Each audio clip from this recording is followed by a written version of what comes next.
Last night, my boyfriend, 34-year-old male, broke down after disagreement about putting a new piece of furniture together. At first, I thought it was genuinely over the petty fight, but then he started sobbing and saying he's a loser and tired of being one. I began trying to console him as he cried about his perceived failings as a dad and partner. Then he dropped a bomb. I'm $40,000 in debt. I was immediately taken aback. We've been together for almost 4 years, lived together in a home I purchased for the last 2 years. Not once has this been mentioned. He's been fully employed for more than 10 years. He has no student loans, never been a homeowner or married. I don't even rely on him to pay any household bills. He mostly helps by buying groceries and food deliveries. He commutes 2 hours round trip to his job in another city. And he's been hoping for a transfer, but after 2 years, it still hasn't come through. He claimed that is how he planned to address the debt. I was pretty disappointed with the information, but as I'm not relying on him financially, it wasn't the most devastating news. What bothered me most was that we've been together 3.5 years, and he didn't think this information would be necessary to share with someone he's been establishing a life with. I have been completely transparent about every aspect of my life with him, not to mention my finances. I expressed to him I was very hurt he omitted important details about his life or situation, and asked why he didn't tell me what was going on.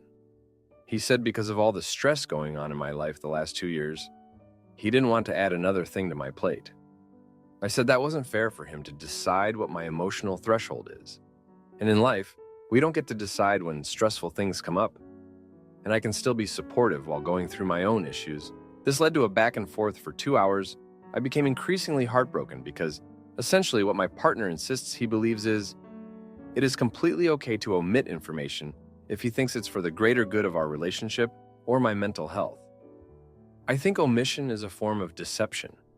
It is a way to manipulate a narrative or context. This wasn't a little white lie. He deliberately withheld from me what he was going through, and at one point said it was because he wanted to be the perfect man for me. That statement would suggest he thinks my ideal partner is someone who doesn't have debt, or someone with struggles in life, with zero evidence to support that. Whether it's because he was embarrassed or thought it wasn't my business, he made a choice and doubled down on the opinion, not telling is the same as not lying. When we were in bed together, I tried to hold his hand, but he jerked away. Offended, I advised, no double standards. If you think it's fine to decide what I should know, the same goes for you. He said I'm saying that out of spite, but I mean it. If he can dish it, then he should be able to take it. However, this is a major regression. I don't know how we got to a point where we're saying it's okay to keep things from each other. I'm struggling to see how I can feel safe with someone who blatantly said they'll hide things from me, and how that isn't dishonest. At what point should you expect your partner not to share everything going on in their life with you? Now, for a few comments before the update. Comment 1. This isn't about sharing everything. It's about sharing an epic level of debt that affects both of you and your shared future. He did this and hid it. Shame is one thing, but putting the responsibility for his choices on you is shirking responsibility and accountability. He decided what a perfect man should be. That's his internalized messaging. That's a him thing. He needs to figure out how he is going to resolve this debt. He needs a concrete plan and strategy. If he wants you to partner in finding a solution, he needs to be completely transparent. I would press pause on any planning for the future until this is addressed. Comment 2. You now know he does not face up to problems when they occur, lies to protect himself. This was never about you, tries to paint himself as the victim when he is 100% responsible, and is unwilling to acknowledge his own betrayals. This is not about debt. This is about poor character. He never wanted to be the perfect man for you. He wanted to lie and live his best life while pretending to be someone he is not. Now for the update. Thanks for all the comments on my last post. So, after that night, things have been pretty tense between us. The next morning, he left for work without saying much, and I spent the day trying to process everything. I decided to give him some space, hoping he would come to me when he was ready to talk more.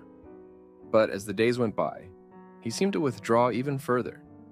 He started coming home later than usual, claiming he had to work overtime. But I couldn't shake the feeling that he was avoiding me.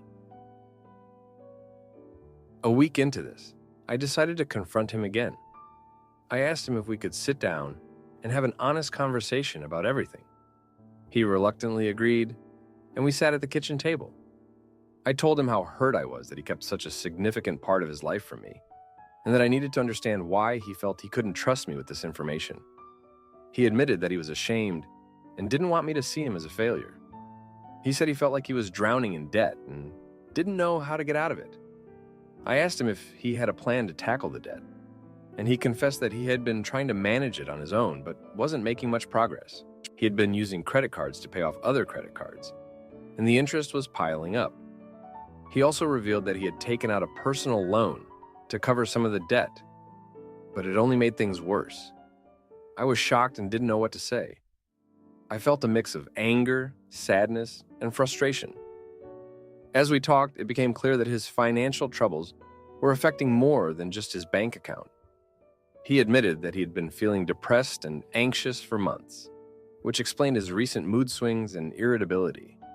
He said he didn't want to burden me with his problems, but I told him that we were supposed to be a team and that I wanted to help him, not judge him. We decided to come up with a plan together to tackle his debt.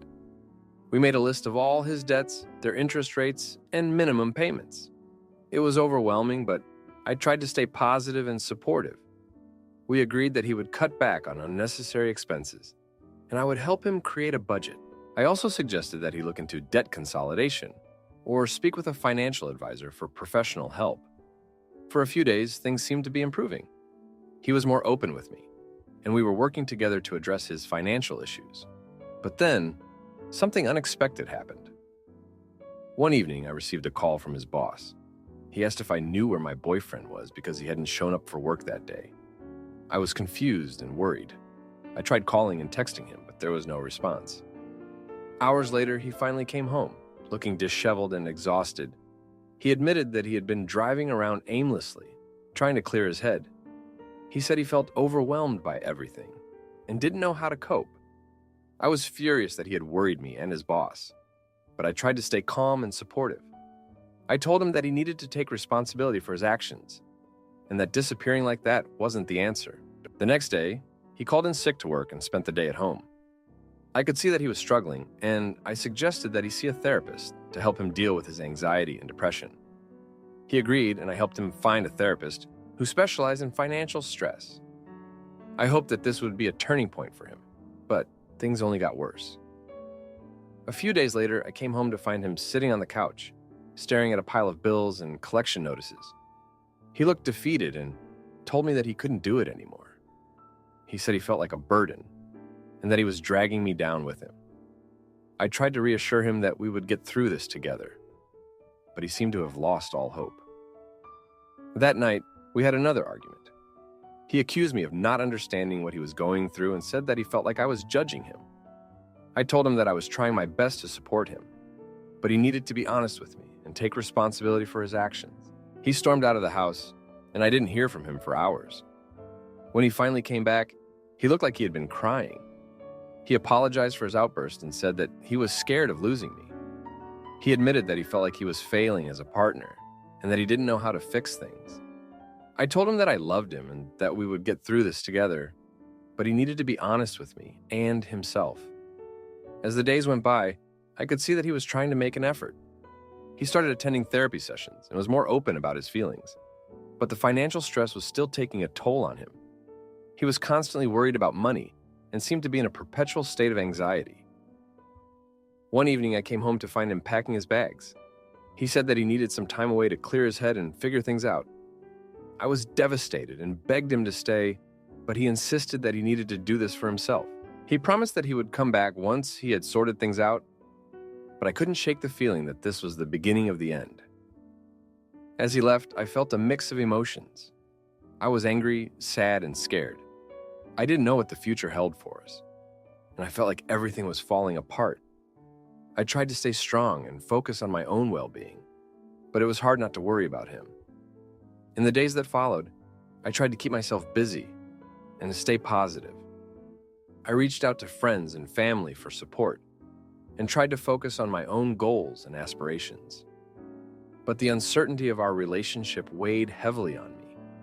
Looking back, I realized that there were signs that he was struggling, but I had been too caught up in my own life to notice. I felt guilty for not being more attentive and supportive, but I also knew that he needed to take responsibility for his own actions and decisions. As I write this, I still don't know what the future holds for us. I hope that he finds the strength to overcome his financial troubles and that we can rebuild our relationship. But I also know that this experience has changed us both, and it will take time to heal and move forward. Thanks for reading. Aita for leaving my boyfriend after he blamed me for his lies and refused to change. I'm a rational person and I am not a complainer. Whenever I want to talk to him about something because it is truly just bothering me. Every single time when there is a conflict, he just makes things worse. And not once his motive was to find a resolution or feel remorseful that he made me upset.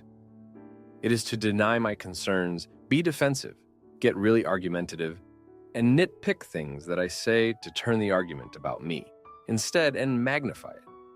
Sometimes he reacts in a way where it is extremely hurtful and he is not apologetic. It drives me insane that he truly believes the problem is actually me. We sold our car a year ago. He rents cars for himself to go see his friends probably over 20 times so far. Not once he rents a car to take me out. He doesn't like compromising, and the best he can do is to agree on a restaurant for dinner. I would also have to pay for the cab or Uber because he doesn't want to pay for it since he is paying for dinner. I had mentioned I want to go to places that might require a 45-minute to an hour drive. It took him not even a second to turn me down and reminded me we don't have a car and that car rental is expensive. He doesn't even care about the places that I wanted to go, and he doesn't remember it. One weekend, I wanted to go somewhere and he refused because car rental was expensive and immediately banned my idea. He also didn't want to ask his mom to borrow her car because he doesn't want to bother her. The next weekend was his friend's birthday, and there was a house party. The house was over an hour away from our place. He really wanted to go, and he asked his mom to borrow her car for a day and night. I asked him how come he was okay to bother his mom for her car to go to a house party, and not to take me out somewhere.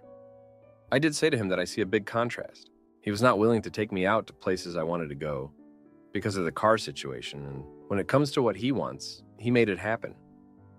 I was sad and hurt when I told him that. He acted very defensive, denied everything and that I was wrong for feeling this way, and turned the argument about me being irrational and ridiculous. I also sometimes would catch him lying, and I called him out.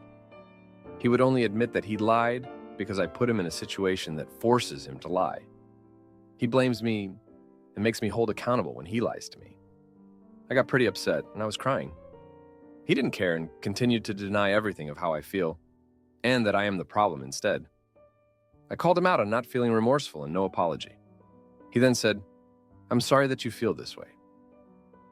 Something felt off about that line, and that he wasn't sorry for his actions and behavior. I told him that, and then he blamed me for hearing it wrong, that he actually said, "I'm sorry I made you feel this way," and yelled at me that I always hear things wrong. He lied about that as well.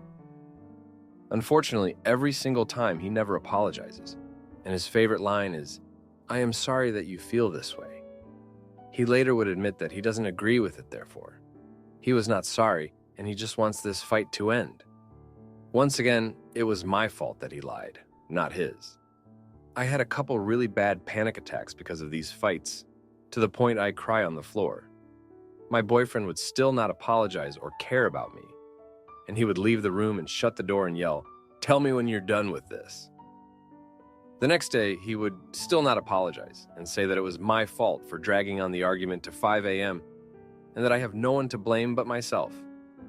He truly believes that I am the main problem in the relationship. He actually tells his friends that I am extremely irrational and he omits, lies, and sugarcoats things. An example, he never does chores or cook, and when I call him out on it, he starts a fight about me skipping 2 days of cooking instead. Then he goes and tells his friends that I have obsessive-compulsive disorder and want things very clean all the time, or else I would yell at him and make him clean immediately.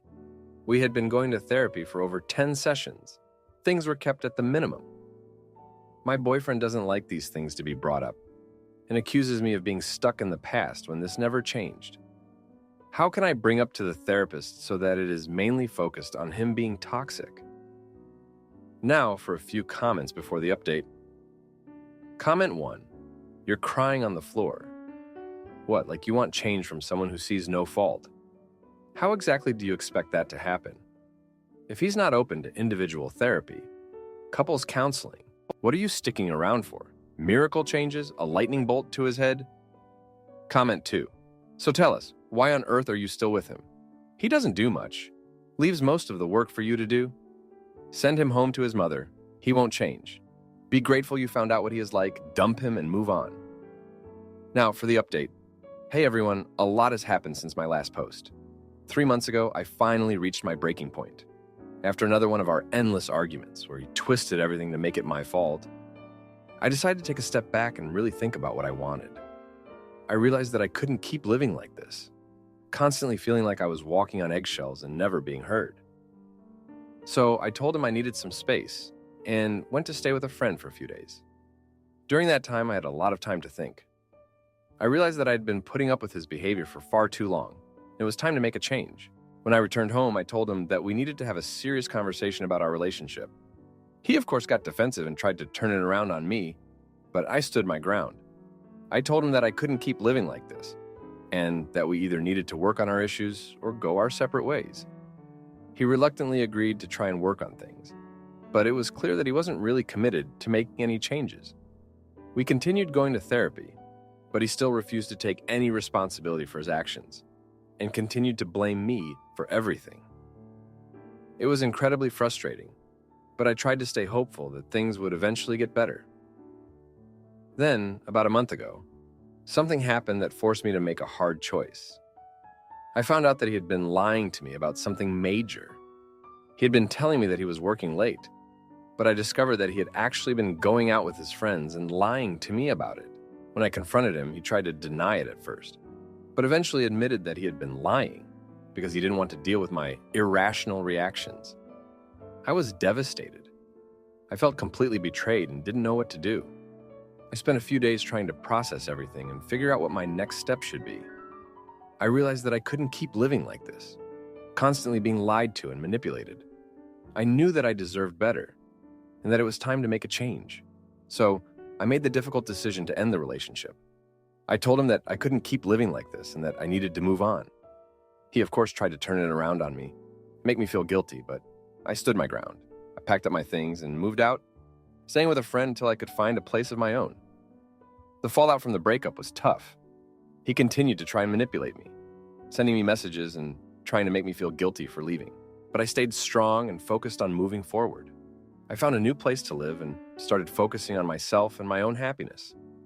During this time, I also started to reflect on my own past and how it had influenced my relationship with him. I realized that I had a pattern of staying in toxic relationships because I didn't believe that I deserved better. I thought back to my childhood and how my parents' tumultuous relationship had shaped my own views on love and self-worth. I remembered how my mom had always put up with my dad's behavior, thinking that it was normal and that she didn't deserve any better. I realized that I'd been doing the same thing in my own relationships, and it was time to break the cycle. I also thought about my own internal conflicts and how they had played a role in my relationship with him. I had always struggled with self-doubt and insecurity, and I realized that I had been seeking validation from him, even though he was the last person who could give it to me. I started working on building my own self-esteem and learning to love myself, rather than seeking validation from others. As I started to heal and move forward, I also began to see things more clearly. I realized that his behavior had never been about me, but about his own issues and insecurities. I saw how he had used manipulation and control to try and make himself feel better, and how I had allowed myself to be a victim of his behavior. But I also realized that I had the power to change my own life and create a better future for myself. Now, 3 months later, I'm in a much better place. I'm still working on healing and building my own self-esteem, but I'm feeling stronger and more confident every day. I've started focusing on my own goals and dreams, and I'm excited about the future. I know that I still have a lot of work to do, but I'm committed to creating a better life for myself and not settling for anything less than I deserve. Thank you for reading. Aita for letting my partner go. Drinking with their ex instead of visiting me, and then finding out. They lied. At the time of the incident, we had been dating for about a year or so. At this time, we lived about an hour apart from each other and would visit each other on weekends. This particular weekend, it was her turn to visit me. I talked to her early in the day and asked her to leave work early to come see me sooner. She said no, that she really had to work. That was okay because I had schoolwork I was finishing. Fast forward to the evening, she calls me while she's talking to her coworkers, trying to leave work early. She tells me that she's trying to leave work early so that she could go have drinks with her ex-boyfriend. She asks if it's okay with me. I tell her it's okay with me, trying to not be a controlling boyfriend. Some background, they had an awful relationship and some stuff happened between them. For the year we'd been dating, she had been trying to work through the trauma and get closure from him on why things happened. Under the circumstances, I'm trying to be as supportive as possible. It hurt a lot that she wanted to leave work early to have drinks with him, but not come over to my place earlier. An hour or so went by, and she calls me. She asks if I'm okay with her going over to his place. She had gone there before a few times to sit outside his place and talk about what happened between them. I tell her it's fine as long as she doesn't go in his house. She agrees and we hang up. Probably another 30 minutes or so goes by, and I call her to see if she's still coming over. She answers and it's apparent she's in his house. She says as much too. This again hurt a lot because I had set a boundary that she walked right through. I don't remember my mindset at this point. It was 4 years ago now, so I can't say why I wasn't livid and didn't fight with her. I guess my worry was that if nothing had happened, I'd push her into doing something. Now we are married and have a child together, but this still eats me up sometimes, wondering if she cheated or not. I'm torn on trying to investigate the situation or talk to her about it. Has too much time passed for me to reasonably bring this up? I'm not even sure I'd be able to believe any answer other than she wasn't faithful. Should we seek marriage counseling to resolve the underlying issues? To add, to help clear the air for some people. I did discuss this with her at the time very briefly. I asked her why she went inside, and she gave an answer that was semi-believable. There wasn't much more to discuss other than to outright accuse her of cheating without much evidence, or just decide to trust her. I decided to trust her, and she gave me some level of safety by knowing that she can handle herself when she's been drinking and will absolutely turn down intimacy if she doesn't want to have intimacy. Someone asked if I'm unhappy in my marriage, why this is coming back up now. And yes, I would say that I am unhappy in my marriage at the moment. We've been going through a lot of changes, and our daughter, under the age of 2, has been struggling with her issues. This has put a lot of stress on both of us, her more than me. She doesn't handle stress well at all, and doesn't process emotions very well either.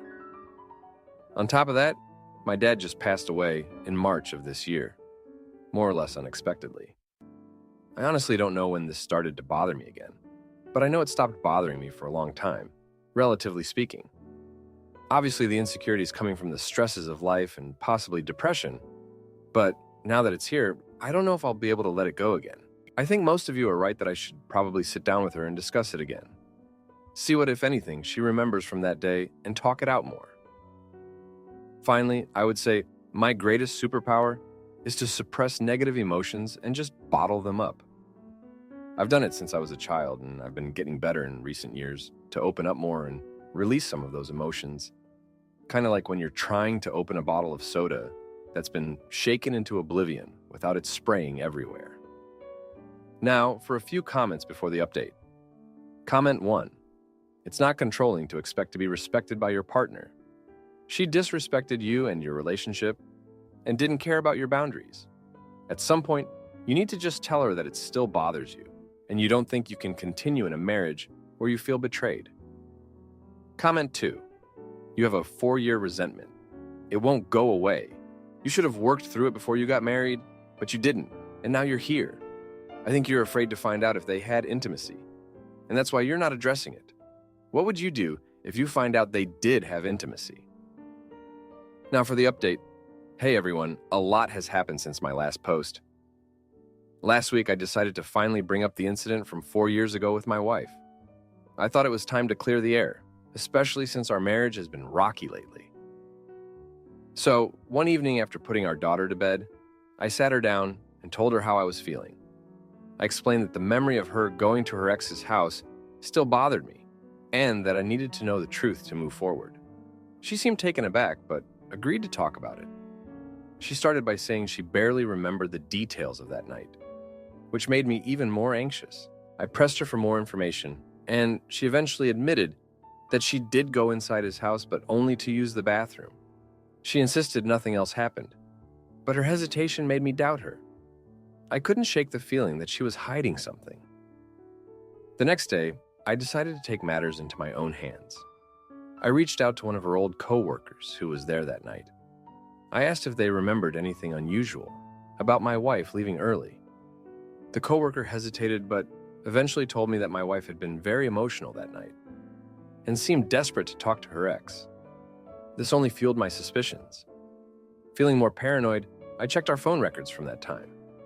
I noticed several calls and texts between my wife and her ex, even after that night. This was a huge blow to me. I confronted her again, and she admitted they had kept in touch for a few months after the incident, but insisted it was just to get closure. I felt betrayed all over again. Betrayed. Our arguments escalated, and we started avoiding each other at home. The tension was obvious, and our daughter could sense something was wrong. One night, I overheard my wife talking to her sister on the phone, saying she felt trapped in our marriage and didn't know if she could continue. This was a gut punch. I realized our marriage was in more trouble than I thought. In the midst of all this, I made a huge mistake. I confided in a mutual friend about our issues, hoping for some advice. Instead, this friend went and told my wife everything I had said. My wife was furious and felt even more betrayed. She accused me of trying to turn people against her, which was never my intention. This only made things worse. Our fights became more frequent and intense. We couldn't have a civil conversation without it turning into a shouting match. Our daughter started acting out, likely because she could sense the turmoil at home. I felt like I was losing control of everything. One night, after another heated argument, my wife packed a bag and left with our daughter to stay at her sister's place. She said she needed space to think about our future. I was devastated. The house felt empty without them, and I couldn't help but blame myself for pushing her away. During this time apart, I reflected on our relationship and realized that my insecurities and inability to let go of the past had driven a wedge between us. I remembered how my parents' marriage had fallen apart because my dad couldn't trust my mom, and I feared I was repeating the same mistakes. This realization hit me hard. I reached out to my wife asking if we could go to marriage counseling. She agreed, but only if we both committed to it fully. We started seeing a therapist, and it was eye-opening. The therapist helped us uncover deep-seated issues we hadn't addressed, like my wife's struggle with processing emotions and my tendency to bottle up negative feelings. Through therapy, I learned that my wife's need for closure with her ex stemmed from unresolved trauma. She had never felt truly heard or understood in that relationship, and it had left a lasting impact on her. On the other hand, my trust issues were rooted in my childhood, where I had witnessed my parents' toxic relationship. Despite these revelations, the damage had been done. My wife admitted she wasn't sure if she could ever fully trust me again after I went behind her back to talk to her coworker and our mutual friend. She felt like I had violated her privacy and trust, which made her question our entire relationship. Our therapist suggested a trial separation to give us both space to heal and reflect on what we wanted. My wife moved in with her sister, and I stayed in our house. We agreed to share custody of our daughter during this time. It was heartbreaking to see our family split apart, but I knew it was necessary. During the separation, I focused on working through my insecurities and trust issues. I attended individual therapy sessions and tried to be more open about my feelings. I also spent quality time with our daughter, trying to provide her with stability and love. My wife, on the other hand, focused on her own healing. She reconnected with old friends and started pursuing hobbies she had neglected. She seemed happier and more at peace, which made me hopeful that we could eventually rebuild our relationship. However, as the weeks went by, it became clear that my wife was thriving without me. She seemed more confident and independent, and I couldn't help but feel like I was holding her back. We had a heart-to-heart conversation, and she admitted that she wasn't sure if she wanted to continue our marriage. She felt like we had grown apart and that our issues were too deep-rooted to fix. This was a crushing blow, but I knew I had to respect her feelings. We decided to file for divorce and focus on co-parenting our daughter. It was a painful decision, but we both knew it was the right one. Looking back, I realized that my inability to let go of the past and my trust issues played a significant role in the downfall of our marriage. I wish I had addressed these issues sooner and communicated better with my wife. But now, all I can do is learn from my mistakes and strive to be a better person and father. Thank you for reading. If you like this video, you'll probably like these too. Also, while you're here, please consider subscribing. It's your support that keeps this channel alive and allows me to make better and longer videos. Have a great day.